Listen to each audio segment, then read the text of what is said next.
The next part of Smart's article is given over to anticipating the objections to his identity theory of mind and presenting his replies to these objections. He presents 8 objections, 2 of which we will not study in VCE, although I'll make some passing reference to them. The first one we might refer to as the illiterate peasant. 2, it is only contingent and may one day be outdated and proven wrong. You don't need to fully understand all of these. We'll go through them. I'm just trying to label them here. 3, the existence of psychic qualities. 4, the after image is not in physical space, the brain is. 5, a brain process can be fact or slow. I'm assuming you can see through fact and see that's fast or slow. The 1 or 2 typos I'm finding as I go through is just because this is a long PowerPoint. This was a long one to put together, and I apologise that I didn't pick every typo as I went through it, because I did go through it. Again, a brain process can be fast or slow, but the corresponding sensation is not described thus. 6, sensations are private, brain processes are public. 7, I can imagine myself turned to stone, yet still having sensations. And 8, the beetle in the box objection. Let's go. So, a remark about Smart's objections. Smart considers a range of objections he has encountered. Some of these objections are facile, simplistic, fastidious, inane, and he easily dismisses them. In fairness to Smart, he is responding to objections that he claims to have been presented with. So basically, he came up with this theory, or they come up with this theory, the Australian identity theorists, the Australian materialism. Philosophers like himself have put forward this theory that sensations are identical with brain processes, and put it out there, and other philosophers have come back and said, what about this? So that's what he's now trying to sum up, all the whatabouts and the objections he's been given, and reply to them to varying degrees. In fairness, he is responding to objections he claims to have been presented with. Nevertheless, there is a sense that he is somewhat guilty of engaging in straw man arguments.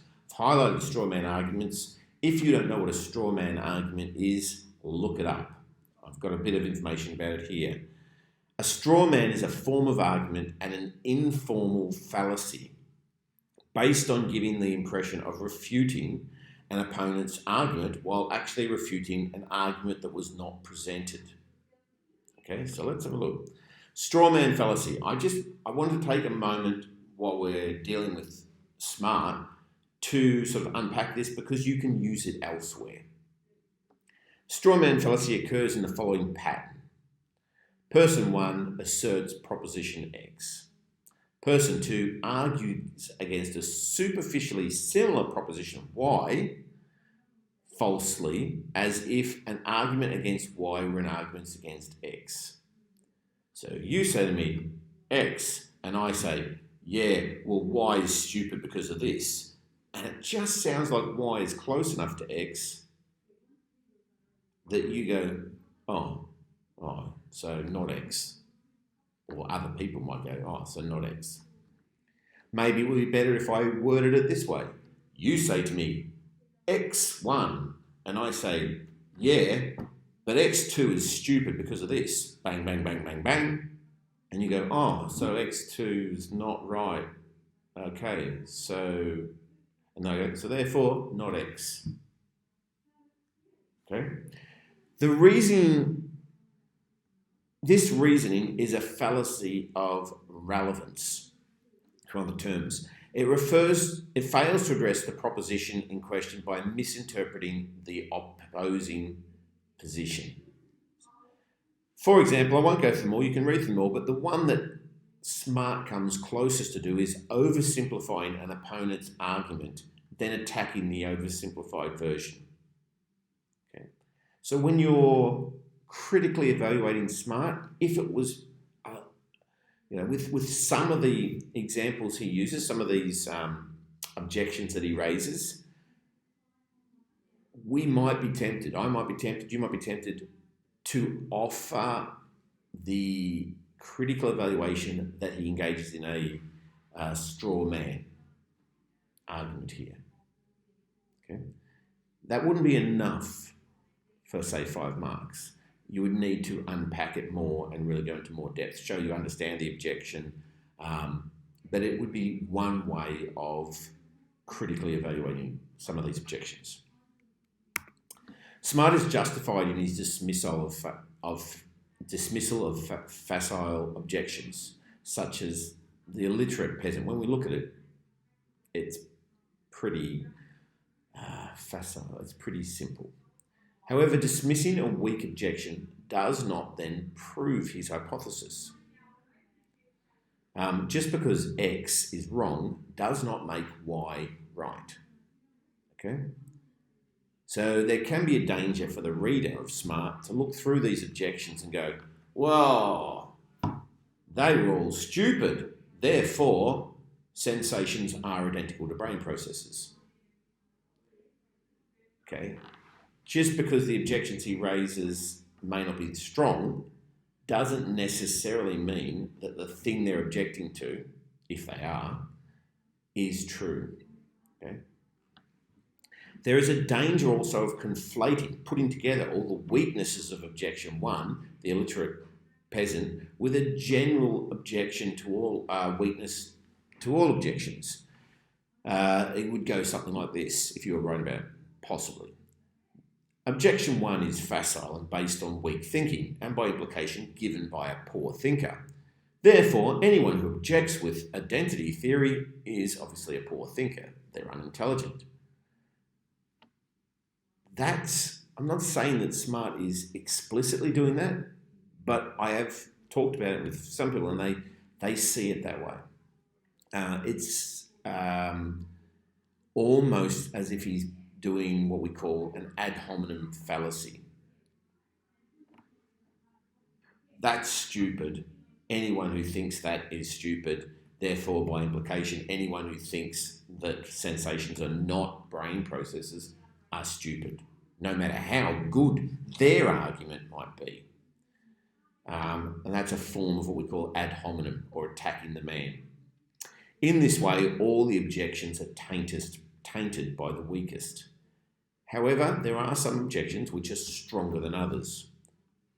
Right? So objection 3, which is not in the VCE study design, is a much more subtle one than nearly all of them, I'd have to say. And interestingly, it's the one that comes closest to the idea of qualia. Okay? It does not mention qualia, and instead it talks about qualities of sensations. Note, Smart is writing in 1959. Frank Jackson doesn't write his Mary's Room thought experiment, which is where we get qualia, from until 1982. Okay? So Smart recognises this idea of qualities of sensations, which comes very close to the idea of qualia as Frank Jackson presents it to us. How does Smart get around this objection? Well, he doesn't really. Smart admits that this is the most subtle of any objections I've considered and the one which I am least confident in having satisfactorily met. He admits it's a hard one.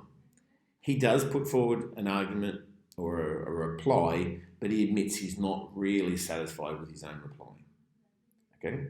That's not in the VCE text, but it's really well worth us being aware of it. You can go back, you can read it. Just because it's not in the text doesn't mean you're not allowed to read it. You can read it. You can make reference to it if you were evaluating Smart as a whole. But you can't be asked about it in a question.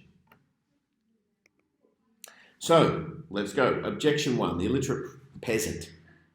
Someone an illiterate peasant can talk about sensations without knowing about brain processes. Therefore, so all I'm doing here is reading out what he has said is the objection. Therefore, the sensation must be different from the brain processes. When I hear that, and I'm hoping you hear it and go, come off it. Just because someone may not know about something doesn't mean it doesn't exist. If that makes sense. Smart's response is that the statement A is identical with B is not dependent on someone's knowledge of A and B. A person may very well know something is A without having any idea about B. That doesn't mean it's not B. It just means that person is ignorant, which is not a criticism. It just means they're ignorant of that fact. On the face of it, this objection is facile. Okay, when you look at the objection, just as in its simplest form there, it's a pretty simple objection. The sort of thing that you probably go, well, that's silly. If an illiterate peasant can say they have a sensation without knowing anything about neurophysiology, then say sensations cannot be brain processes. That's basically what the objection says. Obviously, an ignorance of electricity doesn't stop a lightning being an electrical discharge. It's obvious. And the way that Smart presents this makes us highly dismissive of this objection, which is kind of fair enough. However, Smart's reply to objection 1 is presented in terms of an ignorance of the illiterate peasant and the objective reality of the morning star and lightning. So he uses the morning star and he uses lightning as the two examples of things that people can be ignorant about without changing their objective reality. Given the simplistic manner in which this objection is presented, Smart is justified in his response, at least from the position that accepts objective reality. However, that is built upon the idea that there is such a thing as objective reality, which again is something we can challenge. The objective reality of empirical science. So empirical science takes it that there are certain things that have objective reality. So this table. But empirical science is, if you remember, built upon, it works according to induction. Induction is a type of knowledge that we get a posteriori, after the event. So we get it through the senses. I can touch the table, I can see the table. After I've touched and seen the table, I have inductive knowledge of there being a table, a posteriori knowledge of the table. David Hume's problem of induction challenges this, and I have put up a PowerPoint on David Hume's problem of induction in the Hume folder. I haven't made a David Hume film. There was one last year, but it's gone missing, so I may make a new one if people want. David Hume's problem of induction challenges this. Very simply, what Hume is arguing is we can observe a cause, we can observe an effect, but we cannot observe the relationship of the cause and effect. It is empirically verifiable and observable to observe the effect, and it is empirically verifiable to observe the cause, but it is not empirically verifiable to observe the relationship. And as such, we can't ever say that they are related, which undermines the entire inductive process. Nevertheless, Hume is happy to say induction works. It doesn't guarantee anything, but it works on the basis of probability, so let's use it for modern science. That's basically it in a nutshell. So David Hume's problem of induction challenges this. Maybe it would be more honest to say that the things we're talking about when we describe our sensations are our subjective experience, and these are not the same as the brain processes that produce our sensations. Smart's reply to objection 1 is presented in terms of the ignorance of the illiterate peasant and the objective reality of the morning star and the lightning. We're going to go through those two examples, which is the lightning and the morning star examples, in a second. Given the simplistic manner in which the objection is presented, Smart is justified in his response of dismissing it as that simply. But I think this objection is almost so simple that it's masking something.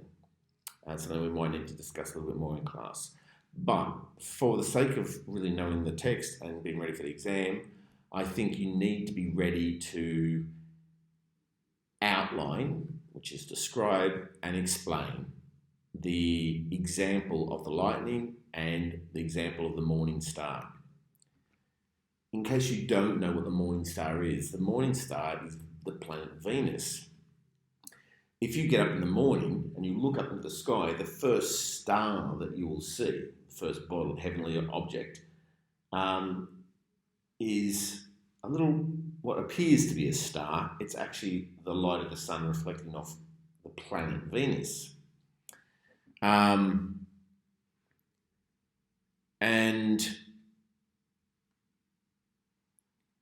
what this image, which we've put here, shows you is from the Earth point of view, okay? When you get up in the morning, you'll see the light hitting the planet Venus, which travels between the sun and Earth. And in ancient times, they called this the morning star.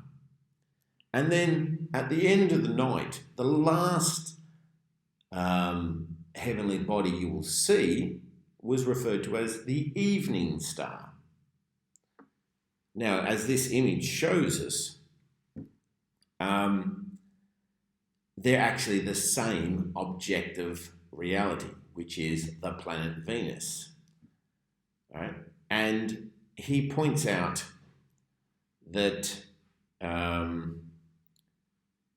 some people might want to argue that they are different, in so much as one is that planet at a certain period of time, the morning, and one is that planet at a different period of time. So they are different,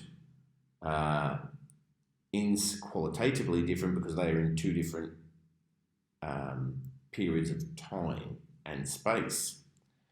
But he says you can theoretically think about, at the moment, so if we took a snapshot of Venus, if we took a snapshot of time, we froze time, and for us in the southern hemisphere, we would, when morning is arising, we would see the morning star. But at that very same moment in the northern hemisphere, where it's becoming dark and it's nighttime, not in 12 hours' time, but at this exact same moment, someone in the northern hemisphere would see that exact same object as the evening star.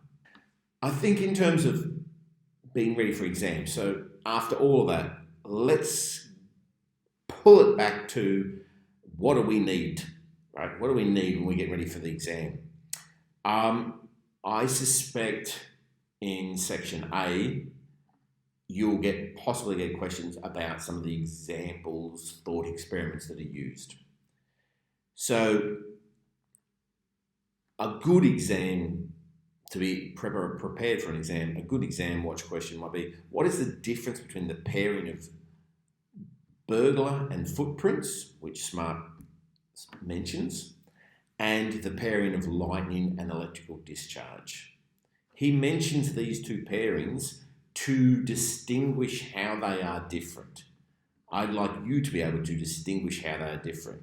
And you can see it by the fact that when I've put these images here, I've ended up with the footprints and the burglar, two separate images. But the lightning, the electrical discharge, is one image.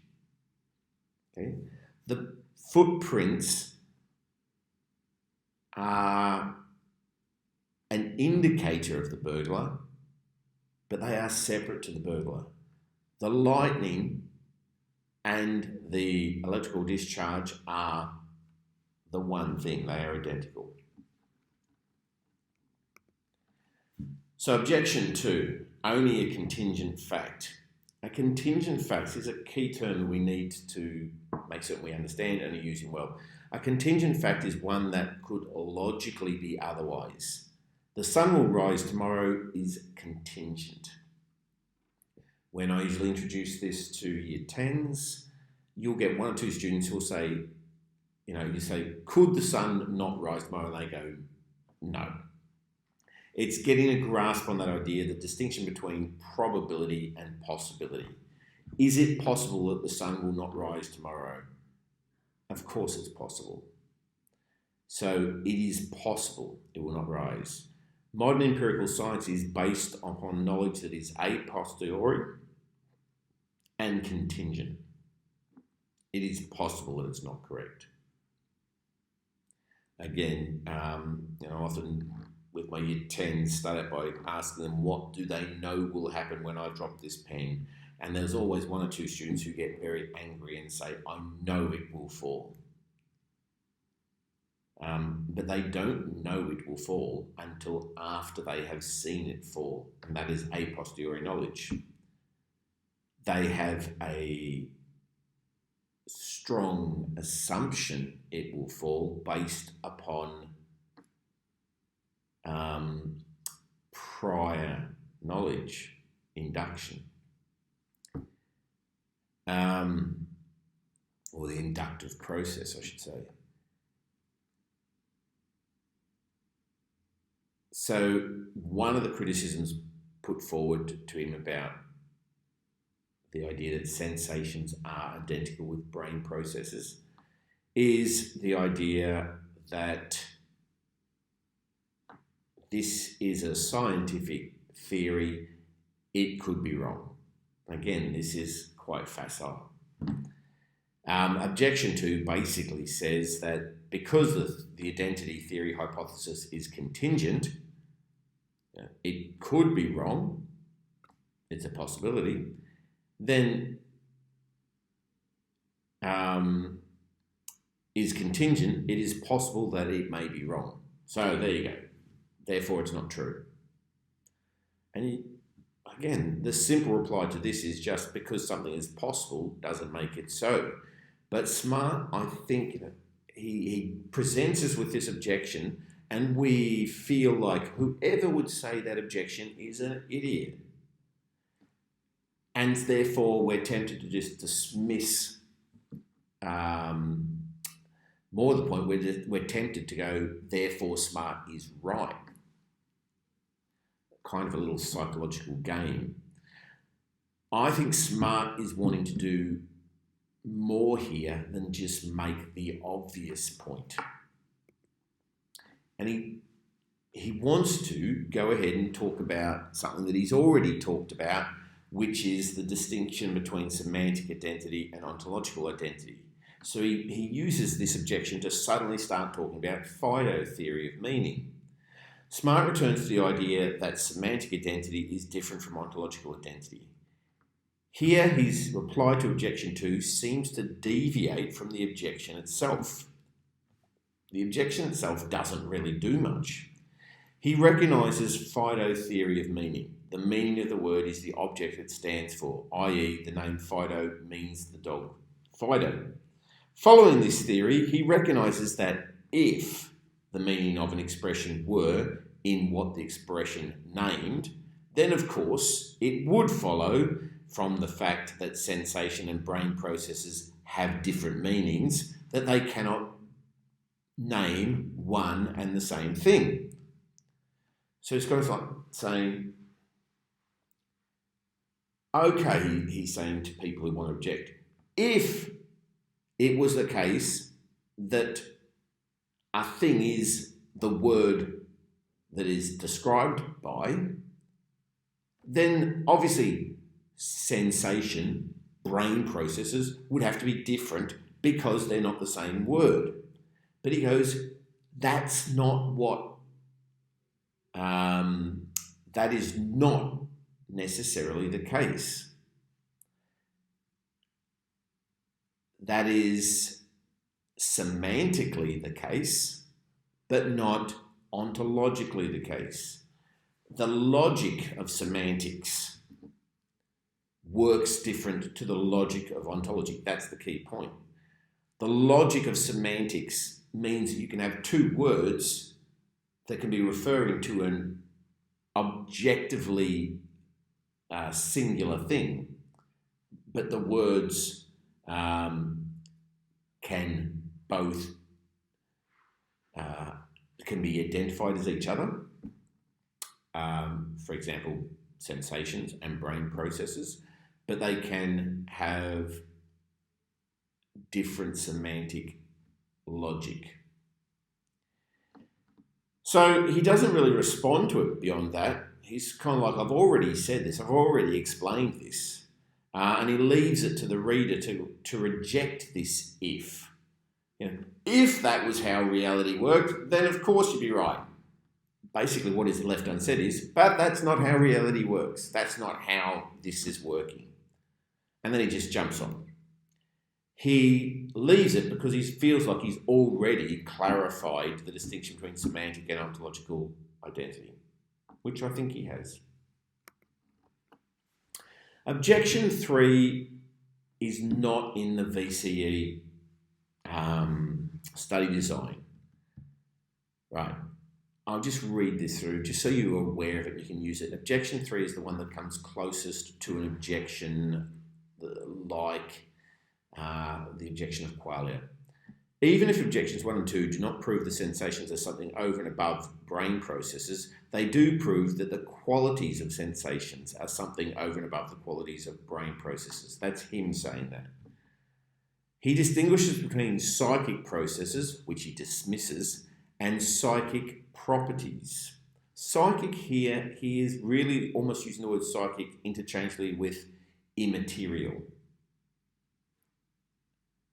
So he dismisses there as some sort of non-material process, because a process is a thing happening, like a ball rolling down and hitting another ball. That's a process. And he feels that processes have to be material. You can't have a ghost ball, so to speak. But there can be psychic properties. These properties are, in effect, the experience of the sensation. For Smart, these properties are purely secondary to a thing, and thus they're unimportant to physics. He doesn't deny the properties, he just denies their importance to physics because they are not physical. However, physics is based on a posteriori knowledge, which is precisely based on experience. So Smart's argument here is undermined by the problem of induction and by the problem of other minds. And his argument here also, again, feels like a circular argument. What I mean by that is this. Let's follow it through. Sensations are brain processes. Objection would run to say that sensations cannot be brain processes because sensations are psychic properties. That's what this objection is trying to say. He goes, I accept that psychic properties exist, or I'm going to recognize psychic properties or non-material properties, but these cannot have an impact or cannot be part of physics because physics is only to do with what is material. So sensations, the idea that sensations could be immaterial can't be right because sensations have to be material because sensations are part of physics. He is, in a sense, arguing to his conclusion, which is what circular argument is about. That one, it might be worth us sort of unpacking on the board with some diagrams. Objection 4, the question of physical space. Objection 4 can be simply put thus. After images are not in physical space. So remember when I said I was looking at the sun before? Well, the sun is in physical space, but then I blink and I see the brownish orangey sort of after image in my mind's eye, so to speak. My mind's eye, it is not in physical space. But the objection runs that the neuron's somewhere right in here. The neuron that's firing, that is associated with that after image, is in physical space. One is not in physical space, one is in physical space, therefore there must be different things. That's the objection. Smart calls this an ignoration. I'm never sure about the pronunciation of this word. Alentry. I should have done Latin or Greek. Latin. So maybe one of our Latin students. Anyway, Smart calls this an ignoration, a logical fallacy, apparently refuting an opponent while actually disproving something not asserted, i.e., he says that this is actually a straw man argument. He returns again to the distinction between semantic and ontological identity. As he points out, he is not saying that an after image is a thing. So he's going, you're telling me that the objection is an after image is not a thing, but a brain process is a thing, therefore they can't be the same thing.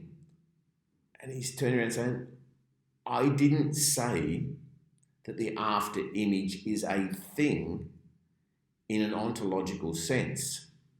The after image is a word or a sensation which is identical with or is the experience of the brain process, and the experience of the brain process is not other than the brain process itself. He does fall back on the semantic ontological identity distinction quite a lot. As he points out, he is not saying that the after image is a thing, an ontological identity, hence he is not saying it is in a physical space. Smart reiterates that what he is talking about is the experience of seeing the after image. The experience is identical with the brain process. The experience is the neuron. That's what he's trying to get across in an ontological sense. But he is not claiming that the language, semantics, used to describe the experience, i.e. after image, has the same logic that is used to describe brain process. And this leads on to objection 5, a question of descriptions. Objection 5 is in many ways similar to objection 4. It runs like this.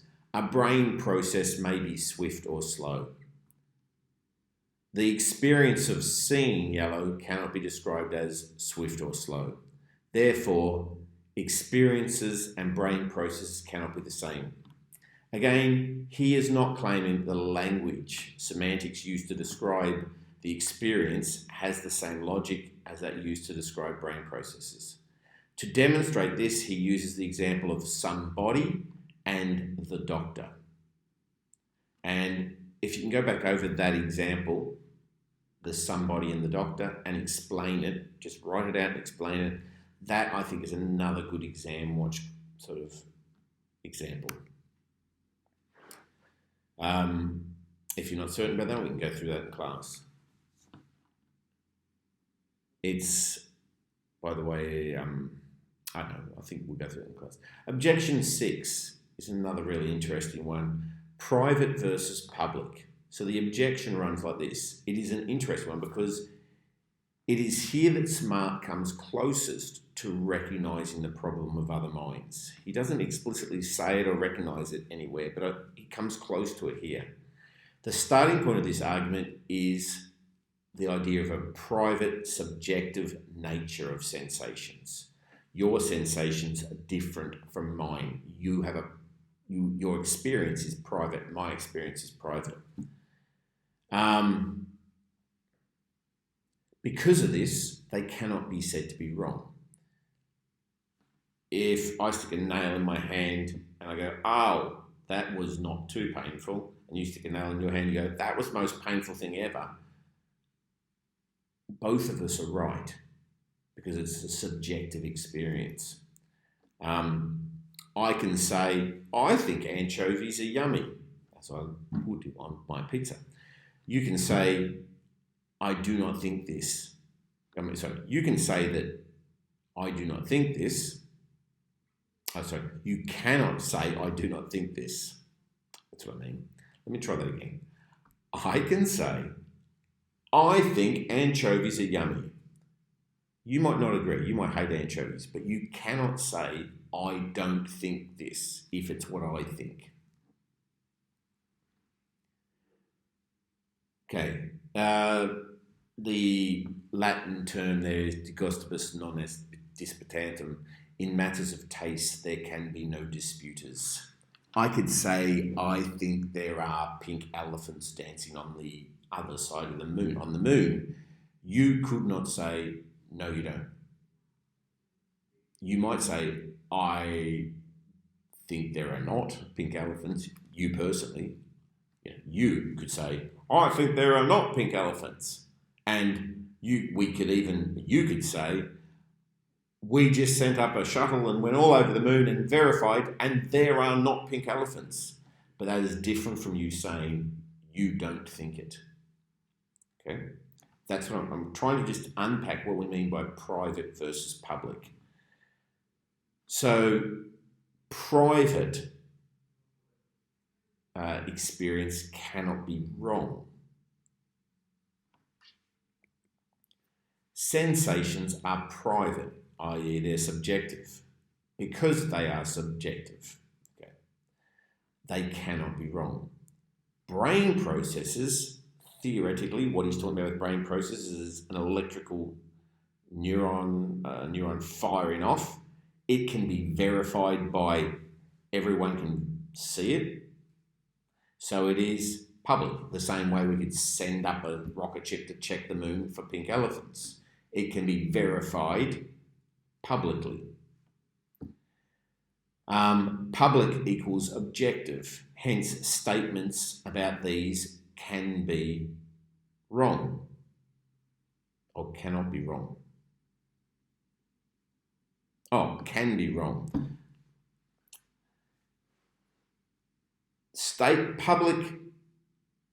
Public statements can be proved to be wrong. So I think there are pink elephants on the moon. That cannot be proved wrong because you cannot prove that that's not what I think. There are pink elephants dancing on the moon. That is a public statement, and you can go up onto the moon and verify that it is wrong. So public equals like an objective statement. It can be either objectively correct or false. All right? And therefore it can be proven to be wrong. Hence the argument, the objection runs, sensations are private, brain processes are public, sensations cannot be wrong, brain processes can be wrong, statements about them can be wrong, hence they're not the same. All of this comes down to statements about what I think, statements about what can be wrong or can be not wrong. Smart's answer is that, again, this is simply a semantic issue. This has got nothing to do with objective or ontological reality. It's got to do with semantic reality. So Smart's answer is that this, again, is a semantic issue. The language of introspective reports has a different logic from the language of material processes. According to Smart, the issue seems to reside in the subjectivity of premise 1, which he dismisses by saying that for the sake of expediency, we adopt a rule of language that normally what Smith says goes. So, for the sake of expediency, so that we can actually exist, if someone says something, we take it as accepted. That it is, and because it is accepted, it can be, how to put this? We adopt a rule of language that normally what Smith says goes, and therefore private sensations become public. What he says goes. If I say, oh, that hurt, for the sake of expediency, you accept that it did actually hurt, and therefore it is verifiable. It did actually occur. It is something that can now be verified as either wrong or right. Which means that premise 1 doesn't hold, which means that the objection doesn't hold. But this again feels disingenuous. I have to admit, going through a lot of the Smart objections, you feel like he's doing something else. He's trying to confuse us, I feel. This again feels disingenuous. He dismisses subjectivity but accepts the public objectivity of brain processes without question, even after he recognises that the reporting of these processes is essentially subjective. He recognises that, he talks about brain processes being public because we can see them. Right? They can be objectively recognised. But the fact is, I am seeing it. So let's say we've got someone's head cut open and we're seeing a neuron fire off. I am seeing it, but is what I am seeing the same as what someone else is seeing? And it's in other words, my seeing of this theoretical objective reality is still subjective. This is again the problem of other minds. And it really raises the question, can anything actually be public? In other words, can anything be shared as an objective reality? We might, for the sake of expediency, we talk about things being public, but is anything really public? Objection 7, turned to stone. This is a strange one. Smart's objection 7 goes like this. It's not his objection, it's the objection that he is recognising. I can imagine myself turned to stone, yet still having aches, pains, and so on. One is tempted to reply, so the objection seems to be, from the way he's written it, it seems to be that people are saying to him that they can imagine being in a state that doesn't have processes but still has sensations. And because they can imagine that, they must be different things. One is tempted to say, I can imagine a square circle. I can say that. I can imagine a square circle. I can say it to you, but can I really? Go on, right now, while you're sitting there, think, picture in your mind. Don't just say it. Don't just say a square circle. Picture in your mind a square circle. Can you do it? Can one really imagine having no processes yet having sensations? We can say that, but I don't know that we can actually do it. So when people would say, I can imagine myself turned to stone yet having aches and pains, maybe the easiest answer is, can you really? We might be able to imagine the possibility of it, but can we imagine in an experiential manner the actual thing? And I think that would be a simple enough dismissal of that as an objection. I don't think that's a real objection. Yet he goes on. It's like, again, he really wanted to do something else with this. So according to Smart, this objection is a variation on the slogan, what can be composed of nothing cannot be composed of anything. Read it again. What can be composed of nothing cannot be composed of anything. He unpacks this as, premise 1, the identity between brain process and the experience is contingent. Conclusion, it is therefore possible that there are no processes, only experience, like the earlier objection which suggested that it was contingent, so there was possibly another explanation. Smart suggests that this thesis is saying that without physical processes, there is only the experience. Now I think that's probably a better way of putting it than what he's originally said. Smart suggests that some people have argued that without physical processes, i.e. I'm stone, there is only experience. Then he asks, okay, well, if that's the case, what is this experience composed of? And he suggests, well, what is it? It must be, if it's not brain neurons, if it's not a brain process which is composed of electrical stimuli, then it must be, and he calls it a ghost entity. It's composed of ghost. There is in this choice of language a sense of mocking. And again, this is slightly ad hominem. Oh, it's like he's saying to people who put this objection forward, oh, you believe in ghosts and fairy tales. Almost dismissing them with the language he's used. Here, also, he recasts the question in the language of materialism, because he starts talking about what if there's only sensations, then what are these sensations composed of? Maybe someone putting this objection to him would say it's not composed of anything.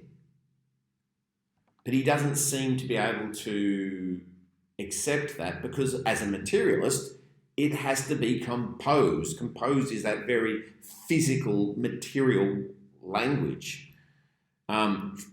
And as soon as he says, what's it composed of, he is reframing the question in terms of a material sort of vision.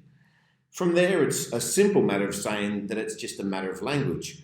Oh, you say ghost, it's composed of a ghost. I say brain process. And then he goes, maybe these are just different words for the same thing.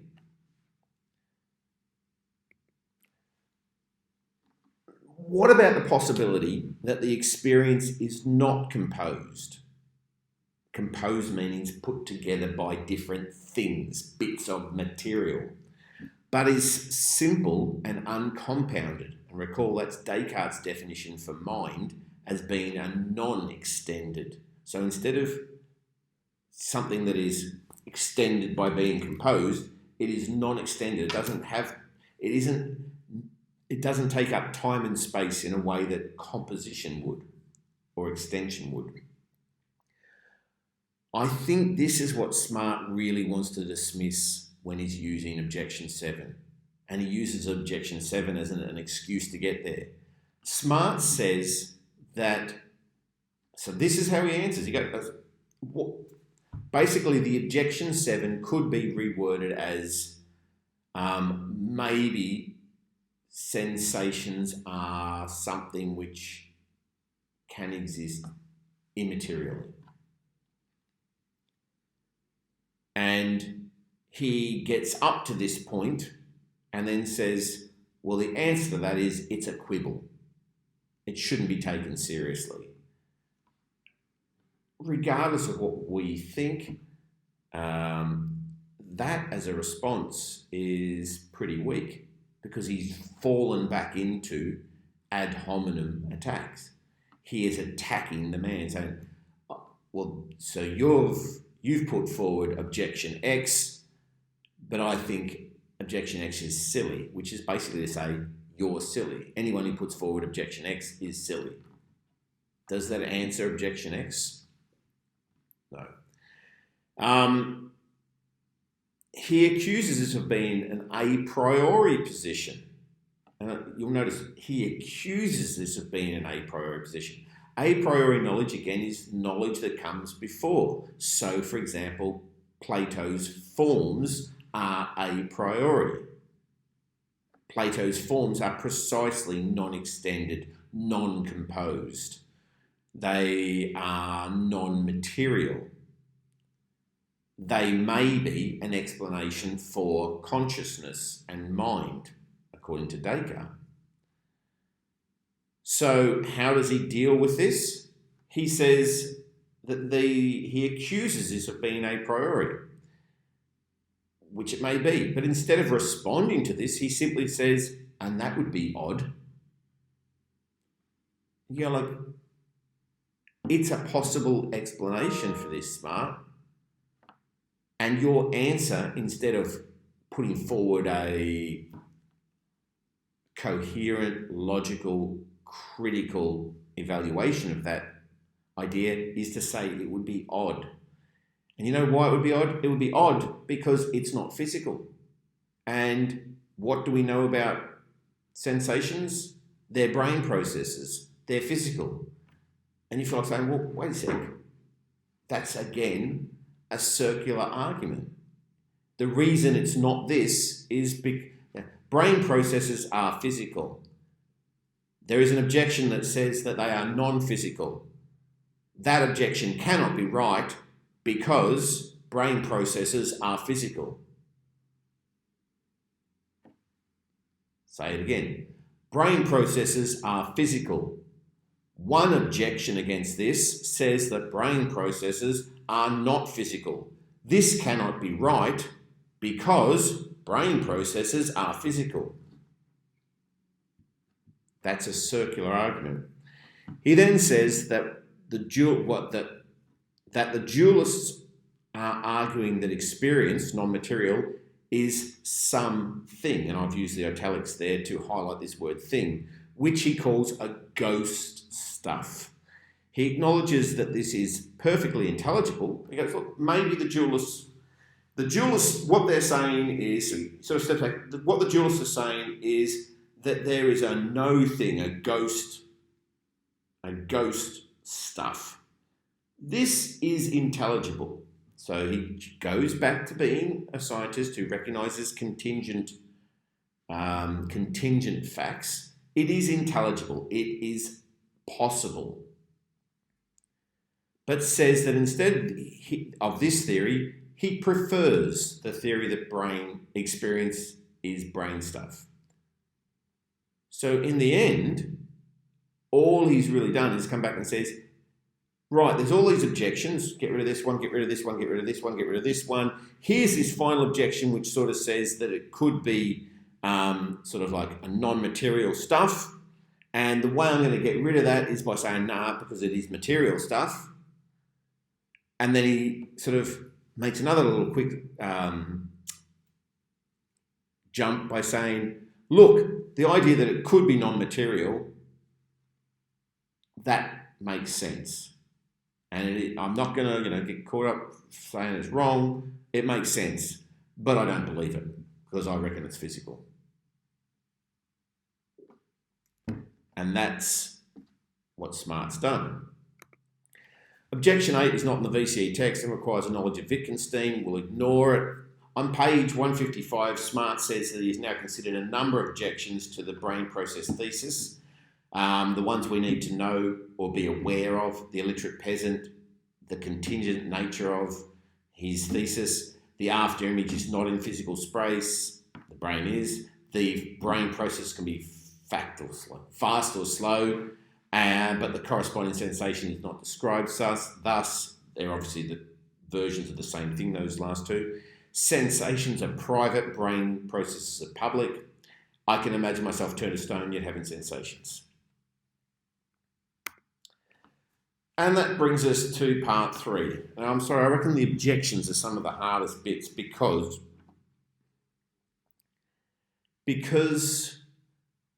his responses are unsatisfactory in certain sense. That's what makes it hard to critique them in a way. Anyway, part 3, remarks on his thesis. Smart concludes with remarks on the thesis that sensations are brain processes. He first observes that UT Place holds that it is a straight-out scientific hypothesis. So he goes, look, this other guy who I've worked with, UT Place, he says that the theory, the hypothesis, is a straight-out scientific hypothesis. It is a purely empirical question. Smart wants to then clarify that conclusion. He remarks that Place is partly right, partly wrong. He is right in so much as if it is a question of whether or not the process is occurring in the brain or another part of the body, e.g. the heart, then it is a scientific issue. It is empirically verifiable. Just read that again. If the whole question is simply about whether or not the process is occurring in the brain or another part of the body, then that can be verified. It doesn't say that we've necessarily verified it. In other words, he recognises earlier on that we haven't found a conclusive conclusion about the nature of consciousness, right?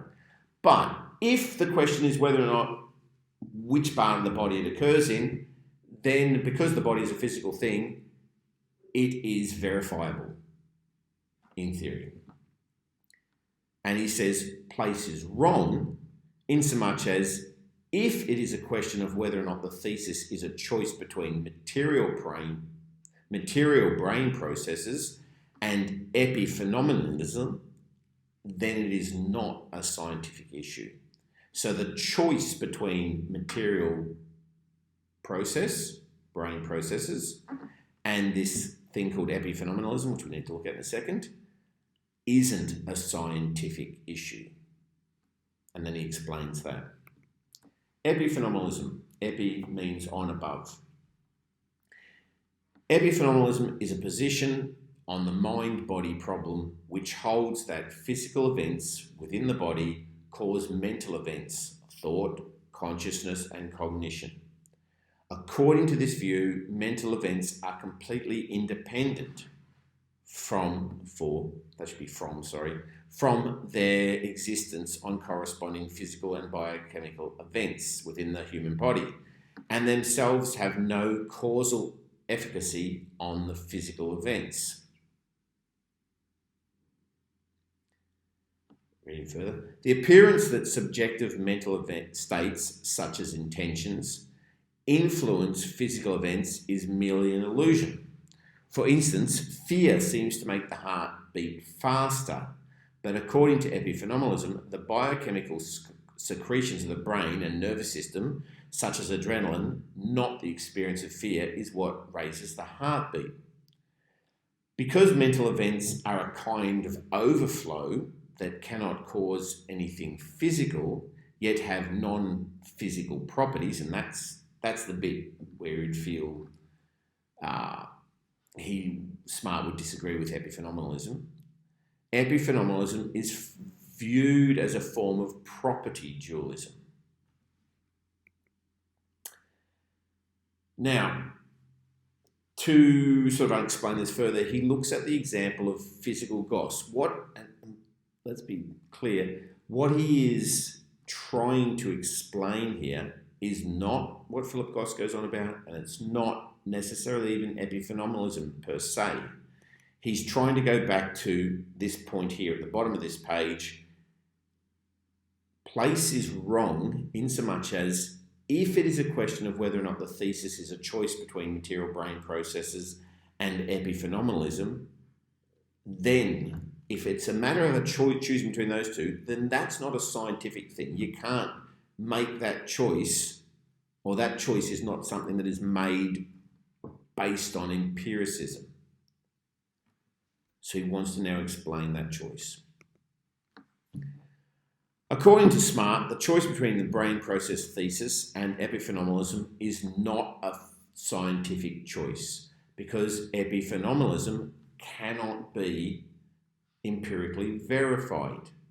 The idea that there are these non-material, non-material properties cannot be verified materially by definition. According to epiphenomenalism, the mental state of fear, for example, exists, but it is not verifiable because it's not material. What might be verified would be the physical changes in levels of adrenaline. Okay? To make his point about this theory being unverifiable, Smart uses the example of the 19th century naturalist Philip Goss. I assume it's Goss, probably, maybe it's Gossy, maybe it's French. He's English. Goss presented a theory about the Earth being created circa 4,000 BC. So this is that sort of creationist theory that you may have heard of. It follows a literalist interpretation of Genesis. The only problem is that fossil evidence doesn't fit this. So Goss had two choices. If he wanted to maintain his belief in a literalist interpretation of the Bible, either he had to deny the evidence or he had to fit the evidence into his theory. He chose the latter. He argued that God made the world in 6 days, as Genesis says, but that God deliberately made it with fossil evidence. So God deliberately put in dinosaur footprints and deliberately put in, I suppose if Goss was alive now, Goss would have said that he deliberately put in stones which could be carbon dated to, 60,000, 6 million years old. God put them in. God created a stone that could be carbon dated to 6 million years old, and he stuck it in on the third day of creation, 4,000 years ago. I mean, the obvious response to someone like Goss would be, why? Why would God do that? And I suppose Goss's response would be, I don't know why God did it, but I know God did it because it exists and because I believe that God created the world in these 6 days, 4,000 years ago. Goss would simply respond that that is another question and we don't know enough to question God's motives. No matter what evidence, what this means is, no matter what evidence you come up with, you can find a carbon-dated stone that's 10 million years old. It doesn't matter because the theory says that God made it that way. No matter what evidence might emerge against the idea that the Earth was made circa 4000 BC, that evidence would simply accord with the theory that God did it. In fact, any evidence now becomes evidence for Goss's theory. No matter how much the evidence seems to go against the idea that the Earth is 4,000 years old, any evidence that is found is simply evidence for Goss's theory. From this point of view, Goss's theory now seems to be one based on evidence, hence to be scientific. When I was doing science, one of my science teachers at university, lecturers, she said there'd been a push by certain political groups associated with Christian science fundamentalists in America to get creation science, as it's called, introduced at university level as a science, not as a humanities subject, but as a science. So you weren't studying it like you might study, say, theology if you were going to a theological school. And the reality is most universities, if you're going to a university and study religion, you're not studying it from the point of view of you're studying what to believe, you're studying a system of belief. So you're like a history, you're like studying different systems. But what the creations for fundamentalists, Christian fundamentalists in America wanted to do was have it classified as a science so that it could sit alongside biology, chemistry, whatever. You'd have biology, chemistry, physics, creation science. And so it would be taught as if it is based on evidence, which, according to Goss's theory, it is based on evidence. This is quite a worrying occurrence. It is not a science in the sense of how I understand modern science to be based on falsification. So let's have a look at falsification. As Smart knows, clearly this theory is in a sense irrefutable. Now, if you say, oh, that theory is irrefutable, it makes you feel like that theory is right. But as Smart is saying, this theory is irrefutable. There's nothing we can say that will prove it wrong. No evidence can possibly tell against it. But I don't think either you or I or Smart would accept that theory. Goss's theory is an example of a blick. It is also based on verification. And if you go back to the little video I did on the philosophy of science, I talk about the distinction between verification and falsification. Modern science is really based on falsification. If you come up with a theory, what you should then do is try and find evidence to prove it wrong. So your job is not to find the evidence to prove it right, because it's always possible that you could make the theory so that any evidence always proves it right, like Goss's theory. What you should be looking for is a good scientific theory is a theory that can be proved wrong. Can be. Goss's theory cannot be proved wrong. No evidence can ever prove it wrong. Therefore, according to falsification, it is not a scientific theory. Okay? So this raises an important distinction. Smart is at pains to distinguish a scientific theory as empirically verifiable. Right the way through, Smart's pushing verification. However, within the philosophy of science, verification has been rejected, with falsification being accepted as a stronger measure for whether or not a theory is actually scientific. This is actually the issue with Goss's theory. It is not falsifiable, therefore it is not scientific. Smart attacks, and I think rightly so, Goss's theory. The hypothesis offends against the principle of, I hate this word, primacy and simplicity. The principle of primacy is Occam's razor. So what Smart is doing with the example of Philip Goss appears to be slightly disingenuous again, because we are tempted, the reader is tempted to see alternatives to his hypothesis, i.e., the hypothesis sensations are identical with brain processes. We are tempted, because of reading the article, we're tempted to see objections in light of Philip Goss, which we're probably, as modern readers, dismissing Philip Goss, which makes us dismiss the objections. I don't know. I'm trying to, and I hope you are too, I'm trying to understand why Smart does it the way he does it.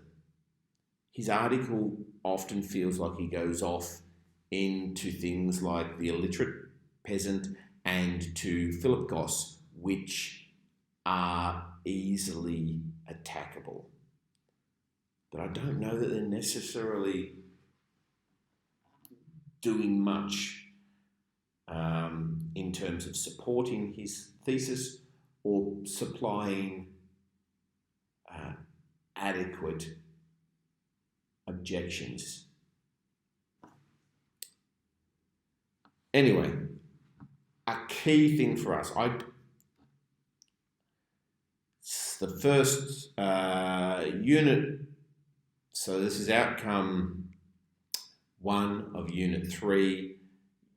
This will most likely, Smart is most likely going to turn up in section section A of the exam, which are the short answer questions.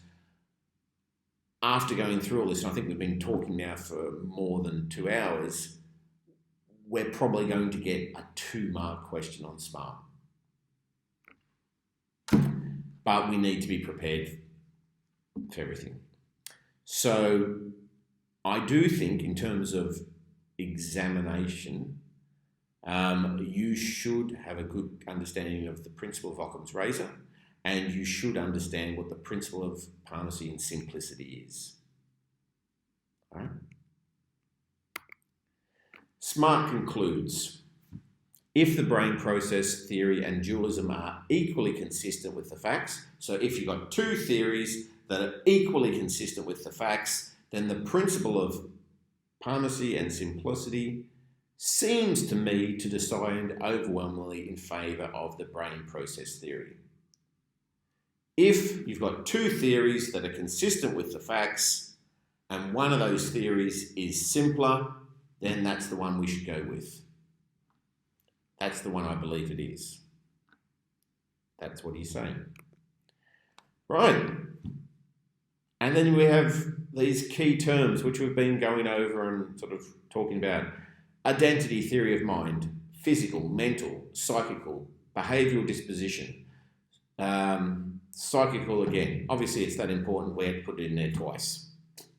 Expressivist view, Occam's razor, scientism, problem of consciousness, sensations, nomological danglers, Blick, semantic identity, ontological identity, qualitative identity, quantitative identity, strict sense of identity, strong version of identity theory, weak version of identity theory, problem of other minds, qualia, problem of induction, contingent, Fide theory of meaning, epiphenomenalism, ad hominem, straw man, falsification, and verification. Do we put verification in there as well?